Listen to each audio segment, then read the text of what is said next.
Hello everyone, how are you doing today? Today we are going to be looking at episode 1 of the Obi-Wan Kenobi series. We will be covering parts of the episode, discuss characters, and I will definitely be giving my 2 cents from time to time. Before we begin, if you are new to the channel, my name is ChewyWampa, and I want to thank you for taking the time to watch this video. You could be anywhere, but you are here, and I greatly appreciate you. Now let's get to the video. The series starts off with an opening recap scene discussing Anakin being the Chosen One and how Obi-Wan eventually stepped into the role of becoming his master. The first half of the recap seems to focus more so on Obi-Wan's journey and highlights a lot of his experiences.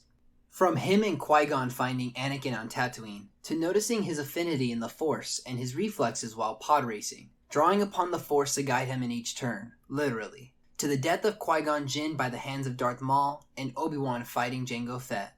The recap proceeded to show Anakin and Obi-Wan's exploits together, transitioning to focusing more on Anakin's perspective.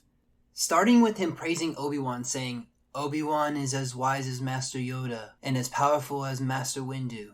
We witness his battle for control over emotions and his inner conflicts, such as his Force vision about his mother being in trouble and him going to the Tusken Raider village via speeder bike, to him admitting to Padme that he feels lost, to his run-ins with Palpatine trying to appeal to his fears, to showing his downfall to the dark side by storming the Jedi Temple on Coruscant with the clones during Order 66 in Revenge of the Sith, to him fighting and losing to Obi-Wan on Mustafar, to him being collected by Emperor Palpatine and rebuilt with heavy amounts of cybernetics and becoming Darth Vader.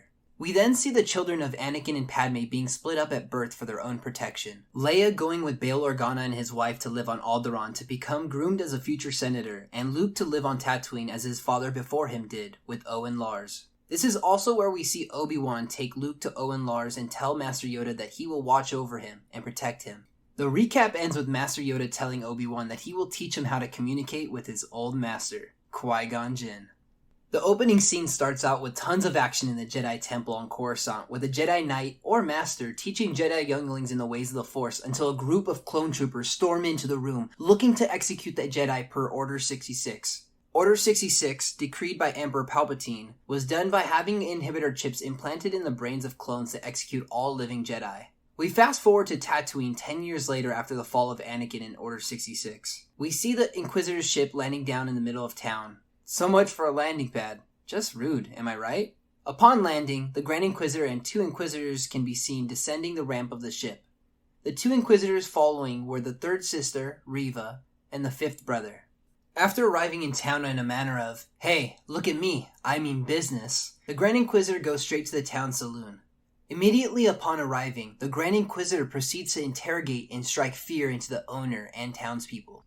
Eventually, after the Grand Inquisitor is trying to extract information, we catch the first glimpse of Reva, showing her true nature as an impulsive individual filled with anger and hurt. She lacks tact, but tries to instill fear and proceeds to throw a knife at a bystander to where a Jedi reaches out with the Force to stop the knife from hitting its target, revealing themselves to the Inquisitors, just as the Grand Inquisitor said would happen in his monologue. Upon the Jedi escaping the Inquisitors, we learn that Reva is driven by her desire to want to catch Kenobi for some reason unknown to us for now.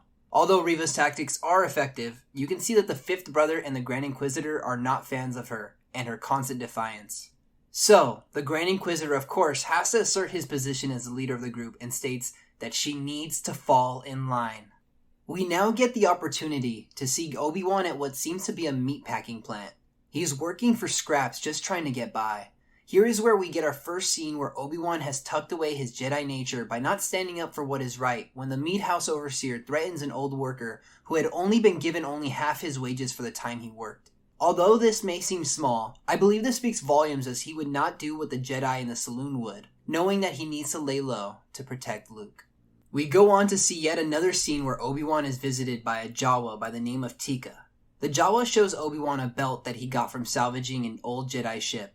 Obi-Wan further reaffirms his new persona as Ben when he says, "I heard the Jedi are all but extinct," handing back the belt to the Jawa. Later that night, Obi-Wan is having nightmares about his past bouts with Anakin's fall and also seeing Qui-Gon killed.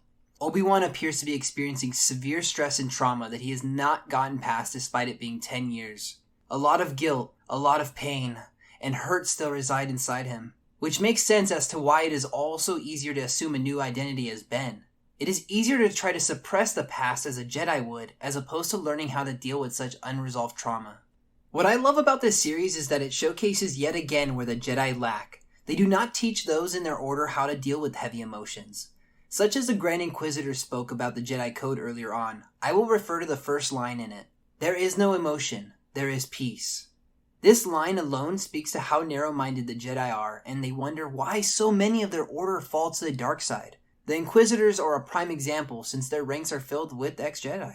Moving on, we see Obi-Wan observing Luke with electro-binoculars from a distance. Something I found fascinating is how Luke was hiding from Uncle Owen and put on pod racing goggles and pretended he was racing on top of their house. Something I'm sure his father did all the time. We then see Obi-Wan playing his role as Santa Claus by sneaking into Luke's home in the dead of night and dropping off a toy gift. Unfortunately, there were no cookies and milk left behind for Obi-Wan. Upon leaving the home, Obi-Wan encounters the Jedi that evaded the Inquisitors earlier. The Jedi asked for Obi-Wan's help, but Obi-Wan did a great job of sticking to his role as Ben, as much as it may have seemed calloused. Obi-Wan did share one piece of advice, which was, stay hidden, and left the young Jedi with one last phrase to ponder. The time of the Jedi is over. We now get to see the planet Alderaan in all its prosperity. Beautiful tall buildings in a metropolis surrounded by endless amounts of woods. We now get to see Leia Organa being groomed to become a senator by Bail and his wife, the Queen of Alderaan, Breha. Although they have their plans for Leia, Leia is shown to be rebellious and adventurous, always running off to the forest to climb trees with her little droid Lola, always having to be reined in for her princess duties by her adoptive mother. We come back to Obi-Wan living his best mundane life, until his usual routine is broken up by a visit from Owen. Owen hands back the toy gift to Obi-Wan, telling him to leave Luke alone. The discussion is ended when Owen hits Obi-Wan below the belt with how he failed to guide Anakin, and Owen will not let him do the same with Luke. This is where things get interesting as the third sister, Reva, and the fifth brother confront the townspeople for information. As the fifth brother is trying to appeal to the public with rewards in a persuasive way, Reva begins to take control by threatening the townspeople, going as far as to cut off a woman's hand for speaking out against their tyranny. Reva begins to set her eyes on Owen, stating that he knows where the Jedi is. What kind of confuses me, but I guess I understand, is that Reva can read people's minds, right? Through the Force, as her unique ability. It doesn't seem she uses it on Owen, but I may be mistaken because she claims out loud, "Tell me where the Jedi is or this man and his family die," as she ignites her lightsaber and holds it close to Owen.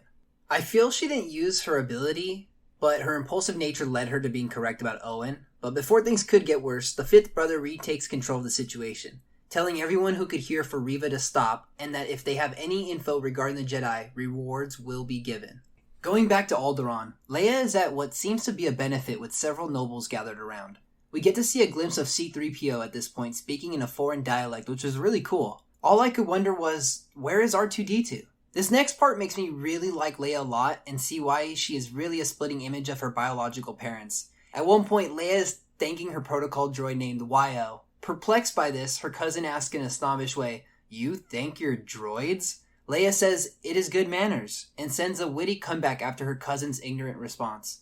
The cousin, being petty as fuck, claps back telling Leia, "You're not even a real Organa." Leia, visibly hurt by this statement, puts her cousin in his place by telling him that he is scared of his father and repeats everything he says, thinking it will gain him favor in his father's eyes. Thus, none of his decisions are his own. I know, mic drop, right? After the verbal beep whoopin', it is nice to see Bail Organa talk to Leia and tell her that she is an Organa in every single way. Leia is happy after hearing this. So happy that she decided to do what Leia does best. Run to the woods seeking adventure, but soon after, she is kidnapped by low-level henchmen hired by Reva, without the consent from the Grand Inquisitor. Shortly after news of her kidnapping, the Organas reached out to Obi-Wan by calling him on his tucked-away holo communicator. Obi-Wan, knowing that this must be very important, accepts the transmission. He begins talking to the Organas, where they start sharing that Leia has been kidnapped and that they need his help. Hesitant to help, Obi-Wan declines to rescue Leia, saying that he needs to watch over Luke. Despite their pleading, reminding Obi-Wan that Leia is Anakin's daughter, Obi-Wan still declined to help. Next, we go back to the city on Tatooine, where Obi-Wan sees the corpse of the Jedi asking for his help, strung up in the town square for all to see. Obi-Wan arrives back at his hideout to see that someone is on his property. He cautiously approaches his inner sanctum to find that the intruder is no other than Bail Organa. Bail shares intel that Leia is being taken to the planet Daiyu. Even with the lead, Obi-Wan refuses to aid in the recovery of Princess Leia. Bail refuses to give up though, and reminds Obi-Wan to forget his failures with Anakin, telling him to move on and be done with it. You couldn't save Anakin, but you can save her. We then come to Obi-Wan digging up a box that contains his and Anakin's lightsabers. This foreshadows that he intends to go to rescue Leia. In the end, we can see Obi-Wan hesitant to travel to the planet Daiyu to rescue Leia on the last shuttle. Although it was a tough decision to leave behind Luke, he made his choice to rescue the young princess. This is the way. The main takeaway for me in this episode feels as though Obi-Wan has nearly cut himself off from the Force, trying to stay under the radar from the Inquisitors and possibly more powerful Empire enemies like Palpatine. That was the end of the episode. I had some thoughts about some things going on here though. The main thing that I keep coming back to in my head is Obi-Wan doesn't seem so strong in the Force because he did cut himself off, not completely, but it seems that he really did tucker it back and even make sure to not use any of his Force powers at any point throughout the day. It's because of this reason I feel that when he tries to reach out to his master Qui-Gon Jinn through the Force, he can't actually have a discussion with him. He doesn't have enough of that connection to the Force, that bond, that will actually allow him to open up and be able to actually hear him.